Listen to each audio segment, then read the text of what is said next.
श्रीगुरुभ्यो नमः।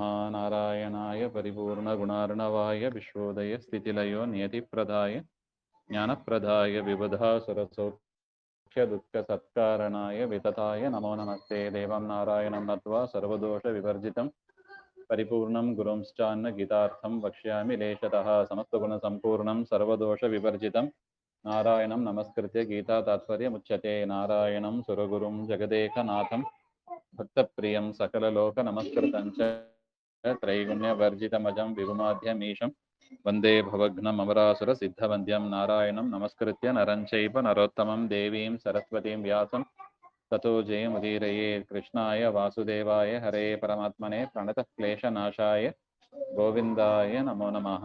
ಶ್ರೀ ಗುರುಭ್ಯೋ ನಮಃ. ಶ್ರೀಮದ್ ಭಗವದ್ಗೀತೆ 2ನೇ ಅಧ್ಯಾಯದ 11ನೇ ಶ್ಲೋಕ. ಅಶೋಚ್ಯಾನ್ ಅನ್ವಶೋಚಸ್ವಂ ಪ್ರಜ್ಞಾವಾದಾಂಶ್ಚ ಭಾಷಸೆ ಗತಾಸೂನ್ ಅಗತಾಸೂಂಶ್ಚ ನಾನು ಶೋಚಂತಿ ಪಂಡಿತಾಃ. ಈ ಒಂದು ಶ್ಲೋಕ ಅಂದರೆ ಕೃಷ್ಣ ಪರಮಾತ್ಮ ಅರ್ಜುನನಿಗೆ ಹೇಳುವ ವಿಚಾರ, ಯಾರನ್ನು ಕುರಿತು ದುಃಖ ಪಡಬಾರ್ದು ಅವರನ್ನು ಕುರಿತು ನೀನು ದುಃಖ ಪಡ್ತಾ ಇದ್ದಿ ಹಾಗೆ ಅಂತ. ಅಶೋಚ್ಯಾನ್ ಅನ್ವಶೋಚಸ್ತ್ವಂ ಹಾಗೆ ಅಂತ. ಯಾಕೆ ದುಃಖ ಪಡಬಾರದು ಹಾಗೆ ಅಂದ್ರೆ, ಗತಾಸೂನ್ ಅಗತಾಸೂಂಶ್ಚ, ಹೇಗೆ ಪ್ರಾಣ ಇರುವವರನ್ನು ಕುರಿತು ನಾವು ದುಃಖ ಪಡೋದಿಲ್ಲ, ಪ್ರಾಣ ಇದೆ ಅವರನ್ನು ಕುರಿತು ನಾವು ದುಃಖ ಪಡೋದಿಲ್ಲ. ಅಗತಾಸು ಅಂದ್ರೆ ಅದು ಅಸು ಅಂದ್ರೆ ಪ್ರಾಣ ಅಂತ ಅರ್ಥ. ಗತ ಅಸು ಅಂದ್ರೆ ಪ್ರಾಣ ಹೋದವರು ಅಂತ ಅರ್ಥ. ಅಗತಾಸೂನ್ ಅಂದ್ರೆ ಪ್ರಾಣ ಹೋಗದೇ ಇರುವವರು ಅಂದ್ರೆ ಬದುಕಿರುವವರು ಅಂತ ಅರ್ಥ.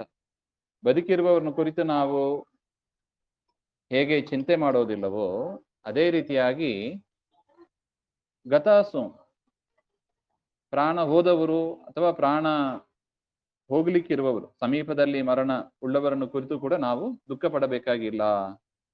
ಜ್ಞಾನಿಗಳು ಆ ರೀತಿಯಾಗಿ ದುಃಖ ಪಡೋದಿಲ್ಲ. ನಾನು ಶೋಚಂತಿ ಪಂಡಿತಾಹ, ಜ್ಞಾನಿಗಳು ದುಃಖ ಪಡೋದಿಲ್ಲ ಹಾಗೆ ಅಂತ ವಿಚಾರವನ್ನ ಹೇಳ್ತಾ ಇದ್ದಾನೆ.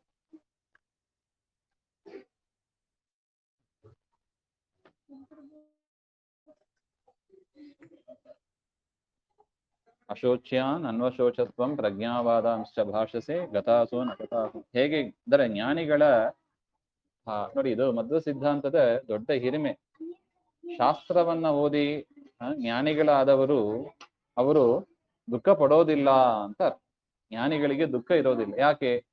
ಎಲ್ಲವೂ ಪರಮಾತ್ಮ ಮಾಡ್ತಾನೆ, ಎಲ್ಲವೂ ಪರಮಾತ್ಮನ ಇಚ್ಛೆಯಿಂದ ಆಗತಕ್ಕದ್ದು ಹಾಗೆ ಅಂತ ಜ್ಞಾನಿಗಳು ದುಃಖ ಪಡೋದಿಲ್ಲ ಹಾಗೆ ಅಂತ ಕೃಷ್ಣನ ಅಭಿಪ್ರಾಯ.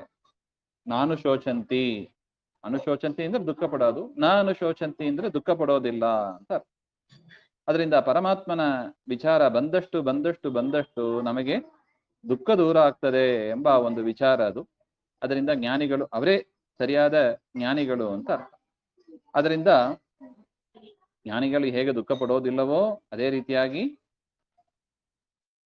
ಅಂದ್ರೆ ಜ್ಞಾನಿಗಳು ಬದುಕಿರುವವರನ್ನು ಕುರಿತು ಹೇಗೆ ದುಃಖ ಪಡೋದಿಲ್ಲವೋ ಅದೇ ರೀತಿಯಾಗಿ ಸಮೀಪದಲ್ಲಿ ದುಃಖ ಪಡೋ ಅಂತ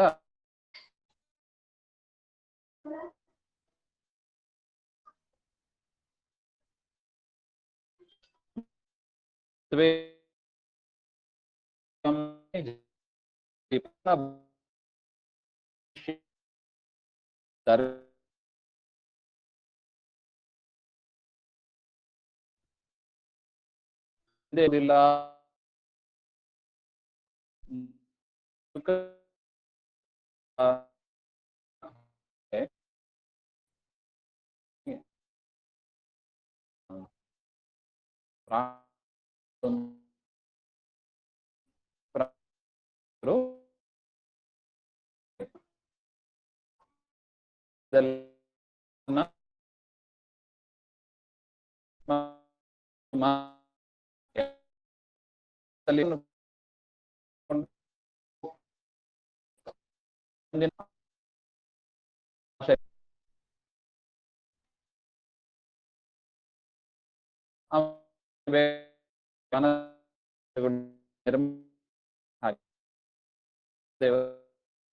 ಕಟ್ಟಾಗಿ ಕಟ್ಟಾಗಿ ಬರ್ತದೆ. ಕೇಳಿಸ್ತಾ ಇದೆಯಾ? ಕಟ್ಟಾಗಿ ಕಟ್ಟಾಗಿ ಪ್ರಾಣ ಹೋಯ್ತು. ಹಾ, ಪ್ರಾಣ ಹೋಯ್ತು ಹಾಗೆಂದ್ರೆ ಅದೇ ಅರ್ಥ. ಅಂದ್ರೆ ಪ್ರಾಣದೇವರು ನಮ್ಮ ಒಳಗಿದ್ದು ಶರೀರದಿಂದ ಹೊರಟು ಹೋಗುವಾಗ ಜೀವ, ಪರಮಾತ್ಮ ಮತ್ತು ಮನಸ್ಸು ಎಲ್ಲರನ್ನು ಕೂಡ ಹಿಡ್ಕೊಂಡು ಹೋಗ್ತಾರೆ ಹಾಗೆ ಅಂತ ಅರ್ಥ. ಅದರಿಂದ ಜ್ಞಾನಿಗಳು ಯಾಕೆ ದುಃಖ ಪಡೋದಿಲ್ಲ ಹಾಗೆ ಅಂತ ಹೇಳಿದರೆ, ಒಂದು ಶರೀರದಿಂದ ಇನ್ನೊಂದು ಶರೀರ ಅವರಿಗೆ ಸಿಗ್ತದೆ. ಅದರಿಂದ ಜ್ಞಾನಿಗಳು ದುಃಖ ಪಡೋದಿಲ್ಲ. ಒಂದು ಶರೀರ ಹೋಯಿತು ಅಂದ್ರೆ ಇನ್ನೊಂದು ಶರೀರ ಬರುತ್ತದೆ, ಅದರಿಂದ ಅವರು ದುಃಖ ಪಡೋದಿಲ್ಲ ಹಾಗೆ ಅಂತ ಅರ್ಥ.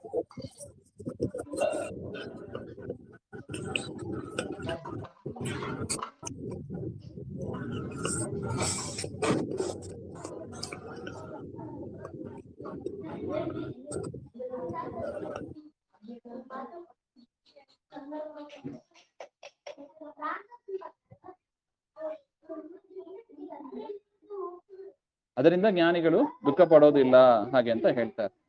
ಯಾವ ಕಾರಣದಿಂದ ಇನ್ನೊಂದು ಶರೀರ ಬಂದೇ ಬರುತ್ತದೆ, ಅದರಿಂದ ಜ್ಞಾನಿಗಳು ದುಃಖ ಪಡೋದಿಲ್ಲ ಹಾಗೆ ಅಂತ. ನಮಗೇನ್ ಗೊತ್ತಾಗ್ತದೆ ಇದು ಹಾಗೆಂದ್ರೆ, ಅದಕ್ಕೆ ಈ ಶ್ಲೋಕದಲ್ಲಿ ಪರಮಾತ್ಮ ಜೀವರು ನಿತ್ಯ ಅಂತ ಹೇಳ್ತಾನೆ.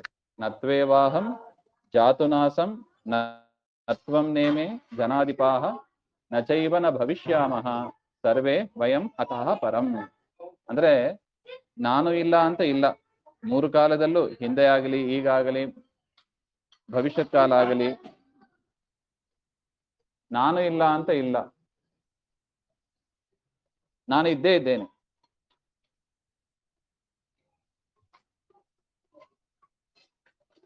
ನತ್ವಂ ನತ್ವಂ, ನೀನು ಇಲ್ಲ ಅಂತಾನೂ ಇಲ್ಲ. ಅಂದ್ರೆ ಅರ್ಜುನನ್ ನೋಡಿ ಹೇಳ್ತಾನೆ, ನೀನು ಇಲ್ಲ ಅಂತಾನೂ ಇಲ್ಲ, ನೀನು ಕೂಡ ಎಲ್ಲಾ ಕಾಲದಲ್ಲೂ ಇದ್ದೇ ಇರ್ತೀಯಾ ಹಾಗೆ. ನ ಇಮೇ ಜನಾಧಿಪಾಹ, ಈ ರಾಜರು ಅಂತ ಯಾರಿದ್ದಾರೆ ಅವರು ಇಲ್ಲ ಅಂತ ಇಲ್ಲ, ಅವರು ಕೂಡ ಎಲ್ಲ ಕಾಲದಲ್ಲೂ ಇದ್ದೇ ಇರ್ತಾರೆ ಹಾಗೆ ಅಂತ. ಅಂದ್ರೆ ಇದ್ದೇ ಇರ್ತಾರೆ ಅಂದ್ರೆ ಏನರ್ಥ? ಜೀವ ನಿತ್ಯ ಎಂಬುದನ್ನ ಪರಮಾತ್ಮ ಇಲ್ಲಿ ಸೂಚನೆ ಮಾಡ್ತಾ ಇದ್ದಾನೆ. ಜೀವನಿಗೆ ನಾಶ ಇಲ್ಲ. ನತ್ವೇವಾಹಂ ಜಾತುನಾಸಂ ನತ್ವಂ ನೇಮೆ ಜನಾಧಿಪಾಹ ನಚೈವನ ಭವಿಷ್ಯಾಮಹ ಸರ್ವೇ ವಯಂ ಅತಃ ಪರಂ. ಅದರಿಂದ ನಾವು ಇಲ್ಲ ಅಂತ ಇಲ್ಲ, ಅದರಿಂದ ಎಲ್ಲರೂ ಕೂಡ ಮುಂದೆ ಇದ್ದೇ ಇರ್ತೀವಿ. ಅದರಿಂದ ನಾಶ ಆಗ್ತಾರೆ, ಮರಣ ಹೊಂದಿದ್ರು ಅಂತ ದುಃಖ ಯಾಕೆ ಹಾಗೆ ಅಂತ ಕೃಷ್ಣನ ಪ್ರಶ್ನೆ. ಜೀವ ನಿತ್ಯ ಆದ್ದರಿಂದ ದುಃಖ ಯಾತಕ್ಕೆ ಹಾಗೆ ಅಂತ. ಅಲ್ಲ, ಇಲ್ಲಿ ಮೂರು ಮಾತಿಯನ್ನು ಯಾಕೆ ಹೇಳ್ಬೇಕು ಹಾಗೆಂದ್ರೆ, ಇಲ್ಲಿ ನೋಡಿ, ನಮ್ಮ ಸಿದ್ಧಾಂತದ ಪಂಚಭೇದಗಳ ವಿಚಾರ ಇಲ್ಲಿ ಬರ್ತದೆ. ದೇಹಕ್ಕಿಂತ ಬೇರೆಯಾದವ ಜೀವ ಹಾಗೆ ಅಂತ. ಜೀವ ಬೇರೆ, ದೇಹ ಬೇರೆ ಎಂಬ ಒಂದು ವಿಚಾರ ಬಂತು. ಅದರಿಂದ ಪರಮಾತ್ಮ ಇಲ್ಲಿ ಇರೋದಿಲ್ಲ ಹಾಗೆಂದ್ರೆ ಏನರ್ಥ? ದೇಹ ನಾಶವಾಗ್ತದೆ, ಜೀವ ನಿತ್ಯ ಹಾಗೆ ಅಂತ ಅರ್ಥ.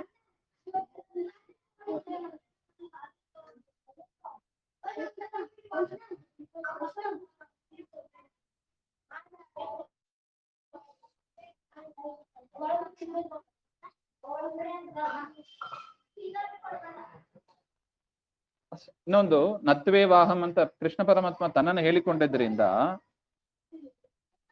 ಜೀವ ಬೇರೆ, ಪರಮಾತ್ಮ ಬೇರೆ ಅಂತ ಆಯ್ತು ನೋಡಿ. ಅದಕ್ಕೆ ದೇವರು ಪರಮಾತ್ಮ ಸೆಪರೇಟ್ ಆಗಿ ತನ್ನನ್ನು ಹೇಳ್ಕೊತಾ ಇದ್ದಾನೆ. ನತ್ವೇ ವಾಹಂ, ನಾನು ಇದ್ದೇ ಇರ್ತೇನೆ, ಪರಮಾತ್ಮನಾದ ನಾನು ಇದ್ದೇ ಇರ್ತೇನೆ. ಇನ್ನು ಜೀವರನ್ನ ಹೇಳುವುದಕ್ಕಾಗಿ ನತ್ವಂ, ನೀನು ಇದ್ದೇ ಇರ್ತೀಯ. ಮತ್ತು ಜನಾಧಿಪಾಹ ಅಂತ ಬಹುವಚನ ಇದೆ ನೋಡಿ. ಅನೇಕ ಜೀವರು ಇದ್ದೇ ಇರ್ತಾರೆ, ಜೀವರು ಒಬ್ಬರೇ ಅಲ್ಲ, ಜೀವರು ಅನೇಕರು ಇದ್ದಾರೆ ಹಾಗೆಂತ. ಇದರಿಂದ ಏನ್ ಸ್ಪಷ್ಟ ಆಯ್ತು? ಜೀವರಿಗೂ ಕೂಡ ಭೇದ ಇದೆ ಹಾಗೆಂಬ ವಿಚಾರವು ಸ್ಪಷ್ಟ ಆಯ್ತು.